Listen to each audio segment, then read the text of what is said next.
What is the capital of Lagos? Ask Amakana. Why? She knows all things! Why you know they talk again? Nothing, Mama. But why you know they smile? I'm fine. God, change my nose. God, make me normal. God, make them stop laughing at me. I am tired. But if my nose can't be changed, make me the most successful and intelligent female in Umudike village. People did not remember Amaka for her smile. They did not remember her for her kindness. They did not remember her for her good heart. They remembered her for her nose. In Umudike village, when people talked about beauty, they mentioned smooth skin, clear eyes, full lips, and neat shape. But when they talked about Amaka, they always started with the same words. Fine girl, but her nose too big. Some people even said it louder. Amaka knows all. That was the name they gave her. Not Amaka, daughter of Inaji. Not Amaka, the smart girl. Not Amaka, the kind girl. Just Amaka knows all. Even before you saw her face, you heard the name first. Amaka was born on a quiet night in Umudike, a small Igbo village surrounded by red earth roads, palm trees, and mud houses with zinc roofs. The village was peaceful, simple, and slow. People knew each other. Secrets did not last long. News traveled faster than radio. Her mother, Mama Amaka, was a soft-spoken woman who sold gari and palm oil in the village market. Her father, Papa Amaka, was a farmer who planted cassava, yam, and maize. When Amaka was born, the midwife cleaned her and paused. She looked at the baby again, then again. Her nose was big, very big, even as a newborn. The midwife did not say anything bad, but her face showed surprise. Mama Amaka noticed it too, but she smiled. "This is my child," she said. "She is beautiful." Papa Amaka nodded. A child is a child. God gives what he gives. At first, it did not matter. She was a baby. Everyone is cute as a baby. But as Amaka grew, her nose grew faster than the rest of her face. By the time she was 5, people started noticing. By the time she was 7, children started laughing. School was where it began properly. Umudike Primary School was a small block building with broken windows and long wooden benches. Children played barefoot. Dust covered their uniforms. Teachers shouted more than they taught. One day, during break time, one boy looked at Amaka and laughed. "Why her nose like that?" Another girl said, "It's like shovel." They all laughed. Amaka did not understand at first. She touched her nose. She looked at her hands. She looked at the other children. That day, she went home and stood in front of the small mirror in her mother's room. She looked at her face. She looked at her nose. She stared for a long time. That was the first day she felt different. From that day, the name started spreading. Amaka knows all. Children sang it. They turned it into a song. Amaka knows all. If rain fall, it go shelter us all. They laughed. They pointed. They ran after her. Some children refused to sit beside her in class. Some girls whispered when she passed. Some boys mocked her openly. Amaka stopped raising her hand in class. She stopped talking much. She stopped playing. She started walking with her head down. At home, Mama Amaka noticed the change. "Why you know they talk again?" she asked. "Nothing, Mama." "Why you know they laugh again?" "I'm fine." But she was not fine. At night, she cried quietly on her mat. She prayed small prayers she did not even understand. "God, change my nose. God, make me normal. God, make them stop laughing at me." Papa Amaka tried to encourage her. "People always talk," he said. "If it's not nose, it will be something else." But words did not stop pain. As Amaka grew older, the insults changed. In primary school, it was jokes. In secondary school, it became cruelty. Teenagers were worse. They were not innocent. They were not playful. They were deliberate. They called her names. They made comments loudly. Some boys used her content for jokes. Some girls made side comments. "See her face, but see that nose. Fine girl, bad nose." They laughed. But the painful part was this. Amaka was actually very beautiful. Her skin was smooth and dark. Her eyes were bright. Her lips were full. Her body shape was natural and attractive. If not for the nose, she would be the village beauty. That made it worse. People felt free to talk because in their minds, she fine, but. Always that but. One day in school, during cultural day, girls dressed in traditional wrappers and beads. Amaka looked beautiful. Even the teachers noticed. A boy whispered to his friend, "If not for that nose, I foretold her." They laughed. She heard it. She pretended not to hear, but something broke inside her. She started avoiding gatherings. She avoided village events. She avoided mirrors. She avoided attention. She learned to shrink herself. She learned to hide. She learned silence. But inside her, something else was growing. Not hatred, not anger, determination, a quiet strength, a silent decision. She started reading more, studying more, focusing more. If they would not respect her face, they would respect her success. By the time Amaka entered SS1, she had mastered one thing very well: silence. Not because she had nothing to say, but because talking made people notice her, and being noticed always came with pain. She walked quietly, she sat quietly, she answered questions only when asked, she avoided unnecessary attention. In Umudike Secondary School, people knew her, not as Amaka the smart girl, not as Amaka the kind girl, still as Amaka knows all. The name followed her like a shadow. Every morning she woke up early, fetched water, swept the compound, helped her mother prepare goods for the market. Then she walked to school alone. She liked walking alone.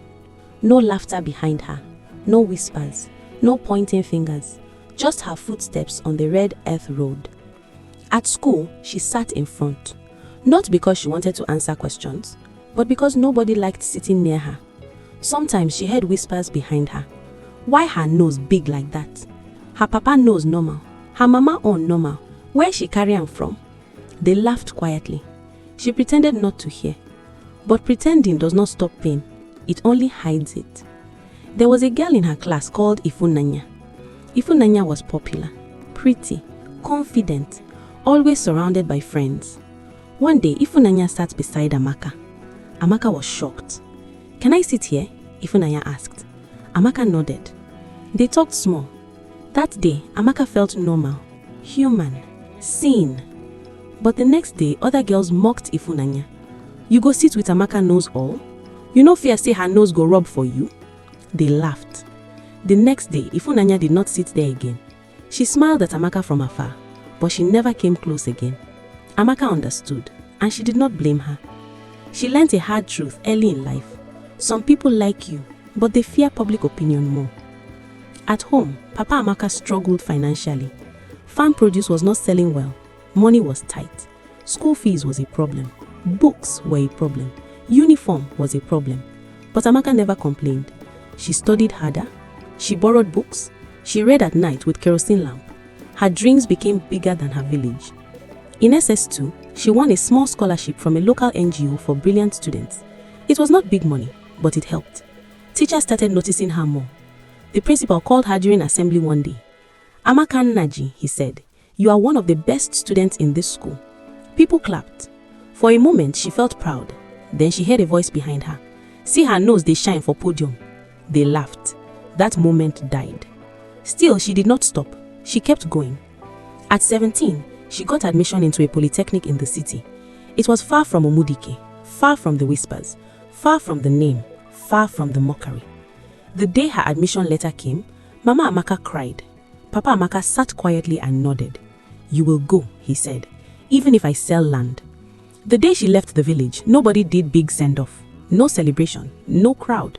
Just her parents, a small bag, a small box, a big dream. As the bus left Mudike, she looked back once. She did not smile. She did not cry. She just whispered, "I will not come back the same." City life was different. People were busy. Nobody cared about her nose. Nobody knew her name. Nobody knew her story. Nobody called her Amaka knows all. She was just Amaka. For the first time in her life, just Amaka. In school, she made friends. Real friends. People who cared about her mind, not her face. People who listened to her. People who laughed with her, not at her. She started talking more, smiling more, living more. But insecurity does not disappear overnight. She still avoided photos, still avoided attention, still sat quietly in gatherings, still doubted herself. One day, during a group assignment, a boy called Chibuzo spoke to her. "You are very intelligent," he said. She laughed awkwardly. "You are just being nice. I'm serious, and you are also beautiful." She froze. Nobody had said that to her before. Not directly, not sincerely, not with mockery. She did not know how to respond. She just smiled and looked away. That night, she cried. Not from pain, but from confusion and healing. Years passed. Amaka graduated with good grades. She got a job. She started earning small money. She sent money home. She helped her parents. She built a new identity, a new confidence, a new version of herself. But one thing remained. She had never gone back to Umudike. Not once. Fear lived there. Memory lived there. Pain lived there. Until one day, she got a call. Mama Amaka was sick. Very sick. She had to come home. As the bus entered Umudike, her heart started beating fast. Nothing had changed. Same red roads, same houses, same trees, same market, same faces, but she had changed. People looked at her. Some recognized her, some did not. One woman whispered, "Is that Amaka?" "Which Amaka? Amaka knows all?" They laughed. The name was still alive. She entered her father's compound. Mama Amaka smiled weakly. "My daughter," she said. Amaka knelt down and cried. Amaka did not return as the girl who left. She returned as a woman. Not loud, not proud, not arrogant, just different. The first few days were quiet. She stayed indoors. She cared for her mother. She cooked, she cleaned, she fetched water. She moved around the village only when necessary. But people noticed her, not because of her nose, because of her presence. She walked with confidence. Her back was straight, her eyes were calm, her voice was steady. She did not shrink anymore. At the market, Mama Amaka's friends saw her. "Is that your daughter?" "Yes." "She has grown." "Yes." One woman whispered, "She is fine, oh, but that nose still there." Old habits die hard. But something had changed. Amaka did not react. She did not flinch. She did not look down. She smiled, paid for goods, walked away. People were confused. The old Amaka would have been hurt. This one was not. One afternoon, she went to the village borehole to fetch water. Young girls were there. They whispered, they giggled. One of them said, "Auntie, now you be Amaka knows all?" Amaka looked at her calmly. "Yes, I'm Amaka." The girl was shocked. She expected anger. She expected insult. She expected reaction. She got calm. She got confidence. She got peace. That evening, Papa Amaka called her. "My daughter," he said, "people are watching you." "I know," she replied. "They are talking. I know. But you are not afraid." "I'm tired of being afraid," she said simply. One day, the Village Women Association came to their compound. They were doing community outreach for youth education. They needed someone educated to help write proposals and letters. Someone mentioned Amaka. She went to school in the city. She works there. She's educated. Reluctantly, they asked her to help. Amaka agreed. She wrote letters. She filled forms. She helped with documents. She explained things. She spoke in meetings. Slowly, people started seeing her value. Not her face, but her brain, her confidence, her voice, her sense. Soon, the Women Association started inviting her regularly. Village meetings too, youth programs too, school programs too. Her name started changing. Not Amaka knows all, but Amaka, that educated girl. Amaka, that smart girl. Amaka, we they help people. One day, during a village meeting, a young man walked in. His name was Obina. He had just returned from the city too. He was tall, calm, well-spoken, simple. He noticed Amaka immediately. Not her nose, her confidence, her intelligence, the way she spoke, the way people listened. After the meeting, he walked up to her. "Good evening," he said. "Good evening," she replied. "I like the way you speak. You speak with sense." She smiled. "Thank you." "I'm Obina." "Amaka." "I know," he said and smiled. They started talking. Simple talks, village matters, life, city life, work, dreams, plans. No flirting, no pressure, just conversation. Over weeks, they became close. They laughed, they shared stories, they supported each other. For the first time in her life, a man was interested in her without mocking her, without joking, without shame, without pity. But fear lived in her mind. What if he's pretending? What if he's joking? What if he will laugh later? One day, he said it. "Amaka, I like you." Her heart stopped. "I don't mean joke," he added. "I respect you. I admire you. I want to know you more."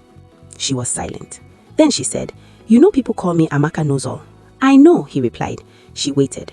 "That's their mouth, not my eyes." For the first time in her life, she felt seen. Not tolerated, not managed, seen. But life does not change in one day. People still talked, people still whispered, people still judged. But something was different now. They also respected her. Her mother recovered, her father became proud, the village started changing their tone. Not fully, but slowly. One afternoon, a young girl came to her. "Auntie Amaka," she said, "I have big ears, they laugh at me." Amaka knelt down. "Listen to me," she said. "Do not let them define you. Build something bigger than their mouth." She had become what she never had, a safe place. But her biggest test was coming, a test that would change her name forever in Umudike, a moment that would erase knows all from her identity. That day did not start like a special day. It started like any other day in Umudike. Sun, dust, market noise, children running, women shouting prices, men sitting under trees. Normal village life. The problem started at the village primary school.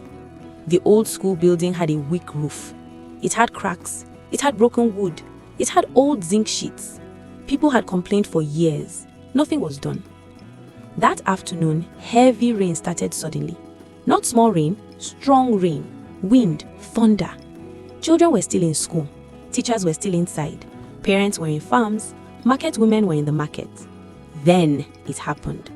Part of the school roof collapsed. Panic. Children screamed. Teachers shouted. Parents screaming names. Nobody was organized. No leader, no structure, just panic. Amaka stood on a block and shouted, "Everybody calm down." Nobody listened. She shouted again, "Calm down! We need space!" Her voice was strong, clear, firm. People heard her. Slowly, noise reduced. She started giving instructions. "You, bring cutlass. You, bring plank. You, remove that zinc. You, carry that child." She did not shout foolishly. She spoke clearly. People listened. Obina joined her. They worked together, organized people, moved children, created space, handled crowd, controlled panic.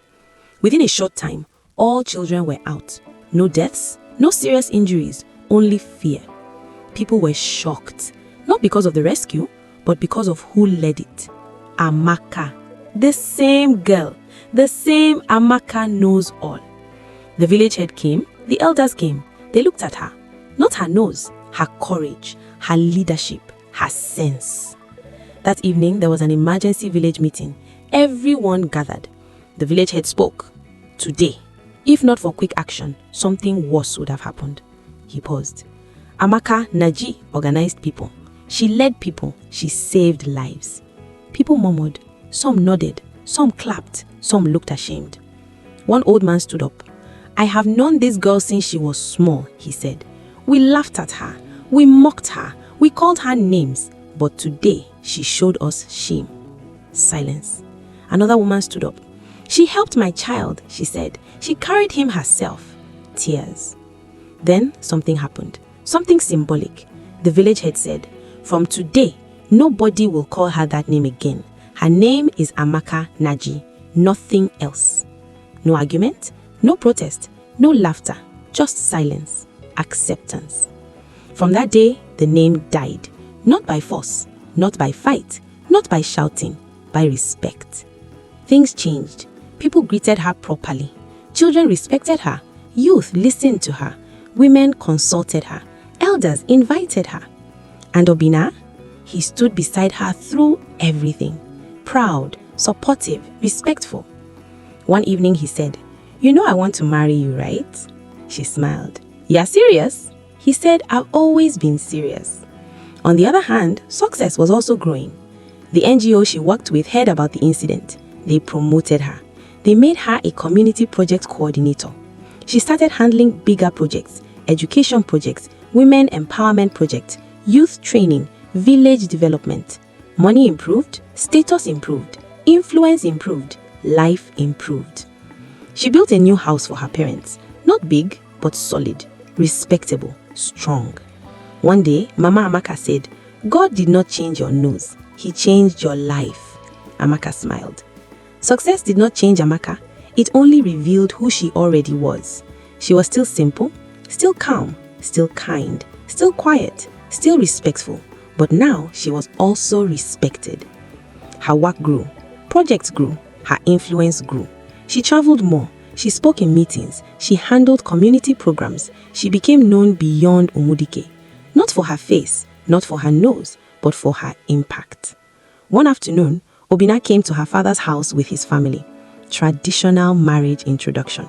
No drama, no noise, no pressure, just respect, just dignity, just love. When people heard, the village buzzed. Obina want marry Amaka? Which Amaka? Amaka Naji. Oh! Pause. She's a good woman. She's a strong woman. She's a sensible woman. Nobody said no's. Nobody joked. Nobody laughed. The name was gone.